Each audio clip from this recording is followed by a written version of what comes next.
Thanksgiving has a way of revealing where you stand in your own family. Sometimes it's subtle, a missing place card, a cold side dish, an unreturned glance across the table. And sometimes it's a spotlight, a celebration, a toast to someone who's never had to lift half the weight you carried, while you sit quietly in the shadows. This year, it wasn't subtle, not even close. I sat alone at the end of the dining table, the seat nearest the kitchen, while my parents toasted my sister Angela for buying them a brand new car.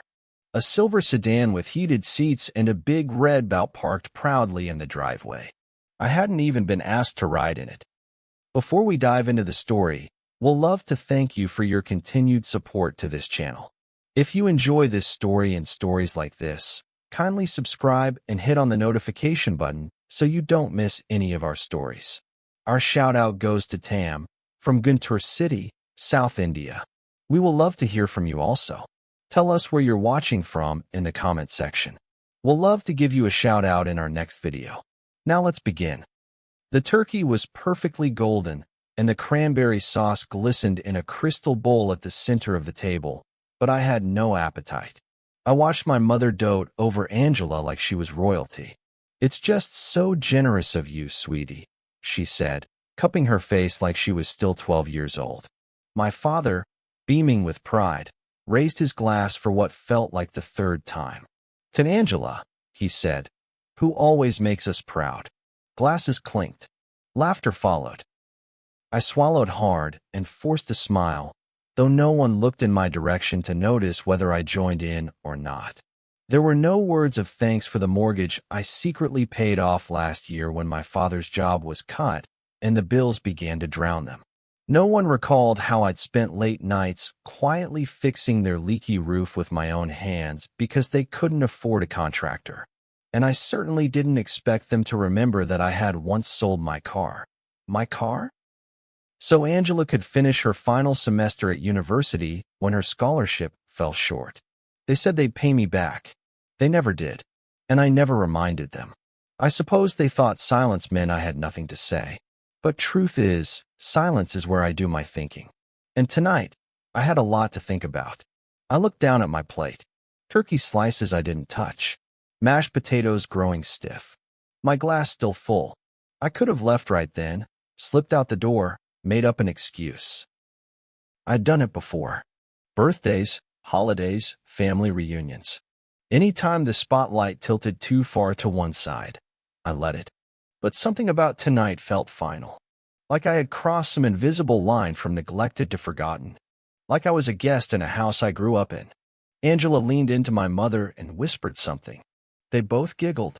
Probably a story about some client or coworker who admired her generosity. My mother clutched the key fob like it was an award statue. "She's always been thoughtful," she said aloud, as if reading from a script. "Always going above and beyond." I looked at my father. He nodded in agreement. "She's the kind of daughter any parent would be proud to have." I didn't flinch. I didn't interrupt. I just watched. The doorbell rang. The sound cut through the room like a knife through frosting. Everyone froze. My father looked up, confused.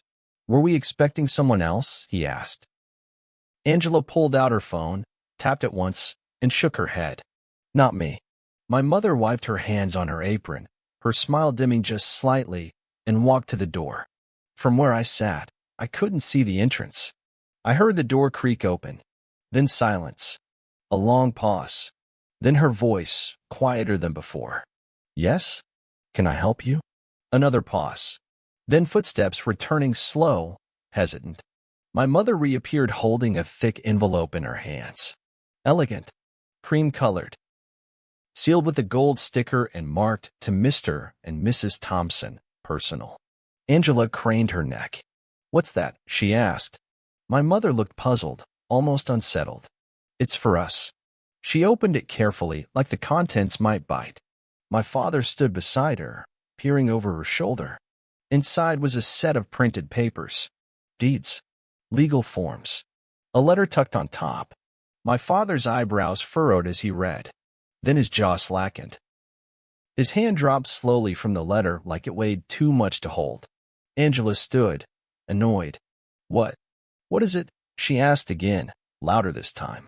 My mother turned toward me. Her voice trembled. You bought us a house? Everyone turned. That was the moment. Their eyes finally locked onto mine.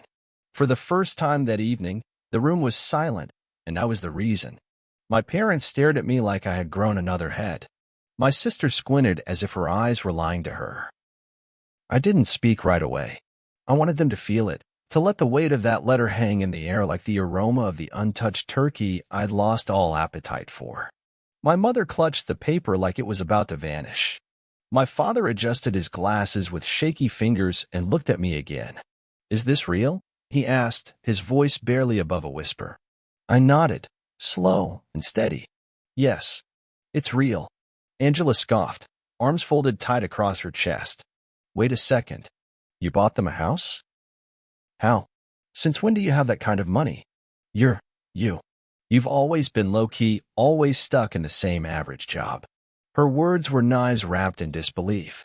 And yet, behind her smirk, I could see it, the panic blooming beneath her pride. She wasn't ready for me to become something she couldn't label. She needed me small to keep herself big. My silence, once her comfort, now became her mirror.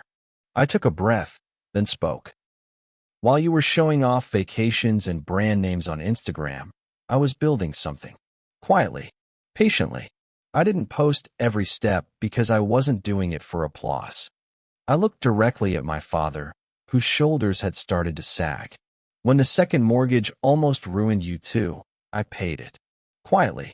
When the medical bills came in and Mom didn't want to tell Angela because she was too busy, I handled it. I shifted my gaze to my sister.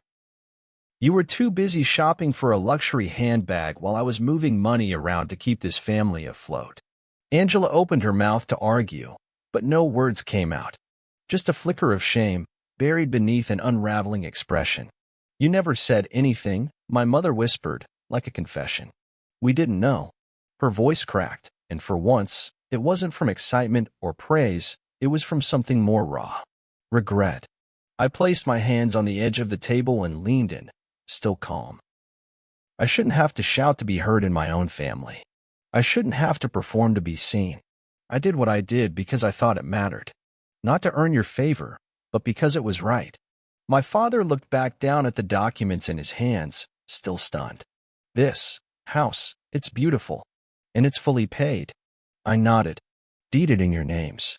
Closing completed last week. I didn't smile. This wasn't a gift. Not really. It was a message. A moment. A turning of a page in a book they had never bothered to read until now. My mother pulled out the note that was included in the envelope, her lips trembling as she read it aloud. This isn't to buy your love. It's not to impress. It's a reminder that I was here, that I mattered, that while you celebrated others, I was quietly building something lasting. Happy Thanksgiving, from the son you rarely noticed. Angela stepped back as if the letter burned her. So this is what? Some kind of revenge? A stunt? I finally allowed a small smile to crack my face. No, this is a reset. I'm not punishing anyone. I'm just done begging for a seat at a table I helped build. My mother covered her mouth. My father sat down heavily, the way people do when they realize the ground under them was never as solid as they believed. The foundation they relied on had always been mine. They just didn't know, or didn't want to. Angela tried to regain control. You think one flashy house makes you a better child? I turned to her, steady. No, but it makes me a present one. Even when I was unappreciated. Even when I was ignored. Even when all the credit went to you. She looked away. Her lips tightened. My father reached for a sip of water, his hand trembling slightly. Why now, he asked. Why tonight? I looked him dead in the eye. Because tonight was the loudest reminder that I didn't exist to you unless I made noise. I wanted to show you that even in silence, I was still shaping this family's future. You just weren't paying attention. My mother leaned over and took my hand. For the first time in years, she looked at me not as an afterthought, but as a son, a man, someone worthy of recognition. We're sorry, she said softly. We didn't mean to overlook you. I nodded. I know, but it doesn't change the fact that you did. Angela scoffed again, but it was weaker now. This doesn't make up for anything. I met her glare with clarity. It was never meant to. This isn't a transaction. It's closure. A new silence settled over the room. Not the silence of exclusion, but the silence that comes after something breaks, when the pieces haven't yet found where they belong. My parents passed the letter between them again. Angela sat down slowly, her jaw clenched, eyes glassy. No one had clapped this time. No one had toasted. No one had posted a photo to celebrate the child who never asked to be the center, just not forgotten altogether. I pushed back my chair and stood. My father looked up. "You're leaving?" he asked. "We haven't had dessert." I smiled. "I've already had my fill." My mother stood too, unsure whether to hug me or let me go. I spared them the choice. I walked to the door, hands steady on the knob, then looked back one last time. Enjoy the house. And this time, try not to forget who kept your walls from falling. Then I stepped into the night. I didn't expect the cold air to feel so warm. As I stepped outside that night, the sky above me was dark, but for the first time in years, I didn't feel small beneath it. The stars weren't just dots anymore. They were reminders that there was more to see, more to be, and more to become than what I had allowed myself to believe in that house. I slid into my car, a quiet black SUV I had paid off in cash months ago. No bell, no fanfare, just reliable comfort, like the kind I had tried to offer my family for years. And for the first time, I didn't look back. It had taken me a long time to build my life in silence. I had worked jobs no one bragged about. I ate dinner alone in break rooms while saving up for courses they never asked about. I said no to vacations, skipped birthdays, and missed every Black Friday sale because I was too busy stacking foundations. Not for show, for security. I lived humbly. No designer clothes. No fancy posts. Just results. I learned to smile when Angela was praised for accomplishments I helped fund. I learned to say, "It's okay," when my parents forgot to invite me to family outings. I told myself that love didn't have to be loud. But that night, I realized, silence doesn't mean you deserve to be ignored. 2 weeks passed after Thanksgiving before I heard from them again. First, it was a call from my father. Then 3 missed calls from my mother. I didn't answer, not out of bitterness, but because I had nothing more to prove. The house was real. The message was received. And I wasn't going to rush back into the same seat at the same table just because they finally noticed it was empty. Then one Saturday morning, as sunlight poured through the tall windows of my apartment, I opened the door to find them standing there. My parents. Angela was not with them. They stood awkwardly, holding a pie in a glass dish, like a peace offering wrapped in sugar and regret. My mother's eyes searched mine. My father cleared his throat. "We'd like to talk," he said. I stepped aside and let them in. They walked in slowly, noticing how different this place was from what they'd pictured. High ceilings, art on the walls, a bookshelf filled with titles that reflected the quiet battles I had fought alone. My mother sat at the edge of the couch, holding the pie like it was some fragile symbol of apology. "You've done well," she said. "We didn't know how far you'd come." I sat across from them, arms folded, not in anger, but in clarity. "Because you never asked," I said softly.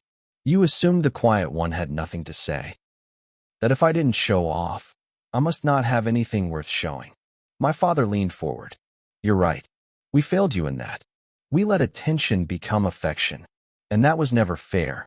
My mother nodded, brushing a tear from her cheek. "We don't expect you to forgive us quickly, but we want to start again if you'll let us."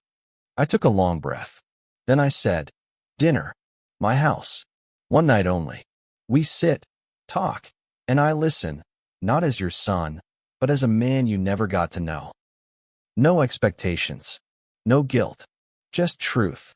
That Friday, they arrived at the new house, the one they now owned but hadn't yet visited. It was clean, quiet, and full of light. I had dinner ready, simple dishes, nothing extravagant. They sat down at the table, the same table they had once made me feel invisible at. This time, I sat at the head. They waited, not speaking, just waiting. And in that moment, everything flipped. I wasn't the boy begging for approval anymore. I wasn't the shadow behind Angela's spotlight. I was the man who built something out of being forgotten. And I finally had their attention. As we ate, my father asked about my business. My mother asked about the years they missed. I answered, but I didn't soften the truth. I told them how it felt to be invisible. I told them how it felt to watch them cheer for someone who never had to clean up the messes I quietly fixed. And they listened, not defensively, not dismissively, but with the weight of people who had finally come to terms with their own blindness. I didn't want revenge. I didn't want to humiliate them. I wanted them to see me. And now they did. At the end of the meal, my father reached across the table and said, "Thank you for everything you've done for this house for those years, and for giving us this chance to understand." My mother nodded, tears in her eyes. "We love you. We always did. We just didn't show it in ways that mattered." I stood up and cleared the plates. I didn't promise anything. No big reunion. No sudden return to how things were. Because the old story had ended, and this was the start of a new one, where I was no longer an extra in someone else's spotlight, but the writer of my own chapter. As they left that night, my mother looked back one last time. "This house," she said, "it feels like home." I smiled gently. "It was always meant to be. You just had to notice who laid the bricks." Then I closed the door behind them, not to shut them out, but to close a chapter one had waited my whole life to finish. If this story touched your heart, don't forget to like the video, subscribe to the channel, and hit the bell icon so you never miss a story like this. Leave a comment below. Have you ever felt invisible to the ones you loved? Let's talk about it. Your story matters too. See you in the next story.